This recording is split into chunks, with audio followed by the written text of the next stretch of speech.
ಪ್ರಧಾನಿ ಆಗಮನ ವೇಳೆ ಸ್ಫೋಟಕಕ್ಕೆ ನಡೆಯುತ್ತಾ ಏನಾದರೂ ಸಂಚು ಅನ್ನೋ ಒಂದು ಟ್ವಿಸ್ಟ್ಗಳು ಅಥವಾ ಒಂದು ಆಲೋಚನೆಗಳು ಪ್ರಶ್ನೆಗಳು ಈಗ ಮೂಡ್ತಾ ಇರೋದು. ಯಾಕಂದ್ರೆ ದುಷ್ಕರ್ಮಿಗಳು ಸ್ಫೋಟಕಕ್ಕೆ ಜಿಲೆಟಿನನ್ನ ಬಳಸಿರೋದು. ಹಾಗಾಗಿ ದುಷ್ಕರ್ಮಿಗಳ ಈ ಸ್ಫೋಟಕಕ್ಕೆ ಸಿದ್ಧತೆ ಮಾಡಿರೋದು ಬಯಲಾಗಿದೆ. ಮೋದಿ ಎಂಟ್ರಿ ವೇಳೆ ಬ್ಲಾಸ್ಟ್ಗೆ ಪಕ್ಕಾ ಪ್ಲಾನ್ ಮಾಡಿದ್ರ ಹಾಗಿದ್ರೆ ಇವರು ಜಿಲೆಟಿನ್ ಕಡ್ಡಿ ಪತ್ತೆ ಆಗಿರುವಂತಹ ಪ್ರಕರಣಕ್ಕೆ ಸಂಬಂಧಪಟ್ಟಂತೆ ಸ್ಫೋಟಕ ತಿರುವುಗಳು ಸಿಗ್ತಾ ಇದೆ. ಜಿಲೆಟಿನ್ ಸಿಕ್ಕ ಸ್ಥಳದಲ್ಲಿ ಬ್ಲಾಸ್ಟ್ಗೆ ಬೇಕಾದಂತಹ ಸರ್ಕ್ಯೂಟ್ಗಳು ಕೂಡ ಪತ್ತೆ ಆಗ್ತಾ ಇದೆ. ಸರ್ಕ್ಯೂಟ್ ನಲ್ಲಿ ಟೈಮರ್ ಮತ್ತೆ ಡೇಟ್ ಫಿಕ್ಸ್ ಎಲ್ಲವನ್ನೂ ಕೂಡ ಮಾಡಿದ್ದಾರೆ. ಡಿಟೋನೇಟರ್ ಇಟ್ಟು ಟೈಮ್ ಫಿಕ್ಸ್ ಮಾಡಿದ್ರೆ ಬ್ಲಾಸ್ಟ್ ಆಗುತ್ತೆ ಅಲ್ವಾ? ಜಿಲೆಟಿನ್ ಮಾತ್ರ ಇಟ್ಟಿದ್ದಾರೆ ಎನ್ನಲಾಗ್ತಾ ಇದ್ದಂತಹ ಕೇಸ್ಗೆ ಈಗ ಬಿಗ್ ಟ್ವಿಸ್ಟ್ ಸಿಗ್ತಾ ಇರೋದು. ನೋಡಿ, ಬೆಂಗಳೂರಿನ ಕಗ್ಗಲೀಪುರ ಬಳಿ ಸಿಕ್ಕಿರುವಂತಹ ಈ ಒಂದು ಅವಶೇಷಗಳನ್ನ ಈಗ ಎಷ್ಟೋ ದಾರಿ ಮಾಡಿಕೊಡ್ತಾ ಇದೆ ತನಿಖೆಗೆ ಅಂದ್ರೆ ತಪ್ಪಾಗ್ಲಾರ್ದು. ಪ್ರಧಾನಿ ಆಗಮನ ಆಗತ್ತೆ, ಈ ವೇಳೆ ಸ್ಫೋಟ ಆಗಬೇಕು ಅಂತ ಹೇಳಿ ಸ್ಫೋಟಕ್ಕೆ ನಡೆದಿದ್ದ ಹಾಗಿದ್ರೆ ಮಹಾಸಂಚು. ದುಷ್ಕರ್ಮಿಗಳು ಸ್ಫೋಟಕ್ಕೆ ಸಿದ್ಧತೆಯನ್ನ ಮಾಡಿರೋದು ಈಗ ಬಟಾಬಯಲಾಗಿದೆ. ಯಾಕಂದ್ರೆ ತನಿಖೆಯನ್ನ ಮಾಡ್ತಾ ಮಾಡ್ತಾ ಮಾಡ್ತಾ ಈಗ ಎಲ್ಲಿಂದ ಬಂತು ಈ ಜಿಲೆಟಿನ್, ಲೋಹಿತ್ಗೂ ಆ ಜಿಲೆಟಿನ್ಗೂ ಏನಾದ್ರೂ ಸಂಬಂಧವಿದ್ಯಾ, ಎಲ್ಲವೂ ಕೂಡ ಕುಲಂಕುಷವಾಗಿ ಈಗ ತನಿಖೆ ನಡೆಸ್ತಾ ಇದ್ದಾರೆ. ಅಂದ್ರೆ ಮೋದಿ ಎಂಟ್ರಿ ಆಗೋ ವೇಳೆ ಬ್ಲಾಸ್ಟ್ ಮಾಡೋದಕ್ಕೆ ಪಕ್ಕಾ ಪ್ಲಾನ್ ಮಾಡ್ಕೊಂಡಿದ್ರ ಹಾಗಿದ್ರೆ ಇವರೆಲ್ಲ. ಜಿಲೆಟಿನ್ ಕಡ್ಡಿ ಪತ್ತೆ ಪ್ರಕರಣಕ್ಕೆ ಸಂಬಂಧಪಟ್ಟಂತೆ ಸ್ಫೋಟಕ ತಿರುವುಗಳು ಒಂದ್ ಕಡೆ ಪಡೆದುಕೊಳ್ತಾ ಇದ್ರೆ, ಈ ಜಿಲೆಟಿನ್ ಸಿಕ್ಕಂತಹ ಸ್ಥಳದಲ್ಲಿ ಬ್ಲಾಸ್ಟ್ ಆಗ್ಬೇಕಾದ್ರೆ ಏನೇನು ಸರ್ಕ್ಯೂಟ್ಗಳು ಇರುತ್ತೆ, ಆ ಸರ್ಕ್ಯೂಟ್ಗಳು ಅಂದ್ರೆ ನೋಡಿ, ಆ ಒಂದು ಡೇಟ್ ಟೈಮ್ ಫಿಕ್ಸ್ ಮಾಡೋದು, ಜೊತೆಗೆ ಯಾವ ಡೇಟು ಯಾವ ಟೈಮಿಗೆ ಏನು ಎಲ್ಲವೂ ಕೂಡ ಅಲ್ಲಿ ಫಿಕ್ಸ್ ಮಾಡಿಬಿಟ್ರೆ ಆ ಒಂದು ಸಮಯಕ್ಕೆ ಸರಿಯಾಗಿ ಅದು ಬ್ಲಾಸ್ಟ್ ಆಗುತ್ತೆ. ಅಂತಹ ಒಂದು ಮಾಡಿರೋದು ಈಗ ಗೊತ್ತಾಗ್ತಾ ಇದೆ. ಪ್ರಧಾನಿ ಸಾಗುವಂತಹ ಮಾರ್ಗದಲ್ಲಿ ಸ್ಫೋಟಕಗಳು ಪತ್ತೆ ಪ್ರಕರಣ ಆಗಿರೋದು.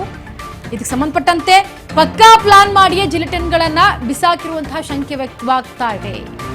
ಜಿಲೆಟಿನ್ ಬ್ಲಾಸ್ಟ್ ಆಗುವಂತಹ ಈ ಒಂದು ಗುರಿಯನ್ನ ಇಟ್ಕೊಂಡು ಈ ರೀತಿ ಮಾಡಿದ್ರ, ಬಿಗಿ ಬಂದೋಬಸ್ತ್ ಇದ್ರೂ ಕೂಡ ಜಿಲೆಟಿನ್ ಕಡ್ಡಿಗಳು ಹೇಗೆ ಬಂದವು, ಗಮನ ಸೆಳೆಯೋದಕ್ಕಾಗಿ ಕಿಡಿಗೇಡಿಗಳಿಂದ ಏನಾದರೂ ಬ್ಲಾಸ್ಟ್ ಸಂಚು ರೂಪಿಸಿದ್ರ, ದುಷ್ಕರ್ಮಿಗಳಿಗೆ ಬೇರೆ ಏನಾದರೂ ಉದ್ದೇಶ ಇತ್ತಾ, ಇದನ್ನೊಂದನ್ನ ಬಿಟ್ಟು ಎಲ್ಲವನ್ನೂ ಕೂಡ ತನಿಖೆಯಲ್ಲಿ ಈಗ ಕುಲಂಕುಷವಾಗಿ ನೋಡ್ತಾ ಇರೋದು. ಯಾಕಂದ್ರೆ ಏನು ಈ ಡಿಟೋನೇಟರ್ ಇರುತ್ತೆ, ಇದು ಟೈಮ್ ಅನ್ನ ಫಿಕ್ಸ್ ಮಾಡಿಬಿಟ್ರೆ ಸಾಕು, ಆ ಟೈಮಿಗೆ ಆ ಡೇಟಿಗೆ ಅದು ಪಕ್ಕಾ ಬ್ಲಾಸ್ಟ್ ಆಗುತ್ತೆ. ಹಾಗಾಗಿ ಜಿಲೆಟಿನ್ ಮಾತ್ರ ಈ ಕಡೆ ಇಟ್ಟು ಆ ಕಡೆ ಗಮನವನ್ನ ಅವ್ರಿಗೆ ಸೆಳೆಯದೆ, ಅಂದ್ರೆ ಈಗ ಜಿಲೆಟಿನ್ ಸಿಕ್ತು ಅಂದ್ರೆ ಈ ಕಡೆ ಫೋಕಸ್ ಮಾಡ್ತಾರೆ, ಆಮೇಲೆ ನೆಕ್ಸ್ಟ್ ಮೋದಿ ಎಲ್ಲಿ ಬೇರೆ ಕಡೆ ಹೋಗ್ತಾರೆ ಅಲ್ಲೆಲ್ಲ ಕೂಡ ಫಿಕ್ಸ್ ಮಾಡಿರುವಂಥದ್ದು. ಆ ರೀತಿಯಾಗಿ ಏನಾದ್ರು ಪ್ಲಾನ್ ಮಾಡ್ಕೊಂಡಿದ್ರ ಅನ್ನೋದು ಒಂದಷ್ಟು ಅನುಮಾನಗಳು ಕೂಡ ಮೂಡ್ತಾ ಇದೆ.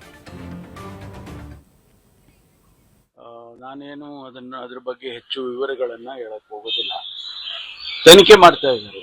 ಅದರಲ್ಲಿ ಒಬ್ಬ ವ್ಯಕ್ತಿ ಫೋನ್ ಮಾಡಿದ್ರು, ಕರೆ ಮಾಡಿದ್ರು, ಅಲ್ಲಿ ಇದರಲ್ಲಿ ಏನದು ಆರ್ಟ್ ಆಫ್ ಲಿವಿಂಗ್ ಅಲ್ಲಿ ಆ ಜಾಗದಲ್ಲಿ ಬಾಂಬ್ ಇಟ್ಟಿದ್ದಾರೆ ಅಂತ ಹೇಳಿ ಮಾಡಿದ್ರು ಅಂತೇಳಿ ಅವನನ್ನ ತಗೊಂಡಿದ್ದಾರೆ, ಅರೆಸ್ಟ್ ಮಾಡಿದ್ದಾರೆ. ಅವನದು ತನಿಖೆ ನಡೀತಾ ಇದೆ.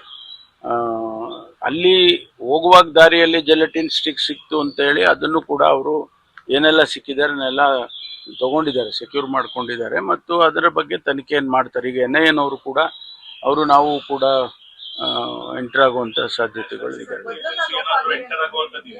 ಅವರು ಕೂಡ ಈಗ ತನಿಖೆ ಮಾಡೋದಕ್ಕೆ ಅವರು ಕೇಳಿದ್ದಾರೆ ಅಂತ ಹೇಳಿ ಗೊತ್ತಾಯ್ತು ನನಗೆ. ನಾವು ಅವ್ರಿಗೆ ಕೇಳಿದ್ರೆ ಅವ್ರಿಗೆ ಕೊಡ್ತೇವೆ, ಅವರು ತನಿಖೆ ಮಾಡಲಿ. ಪ್ರಧಾನ ಮಂತ್ರಿಗಳ ಬರುವಂತ ಕಾರ್ಯಕ್ರಮಗಳು ಸಾಮಾನ್ಯವಾಗಿ ಬಹಳ ಹೈ ಲೆವೆಲ್ ಸೆಕ್ಯೂರಿಟಿ ಅವರು ಒದಗಿಸ್ತಾರೆ, ನಾವು ಒದಗಿಸ್ತೀವಿ. ರಾಜ್ಯ ಸರ್ಕಾರಗಳು ಕೂಡ ಇನ್ಸ್ಟ್ರಕ್ಷನ್ಸ್ ಬಂದಿರುತ್ತೆ, ಮಾಡಿರ್ತಾರೆ.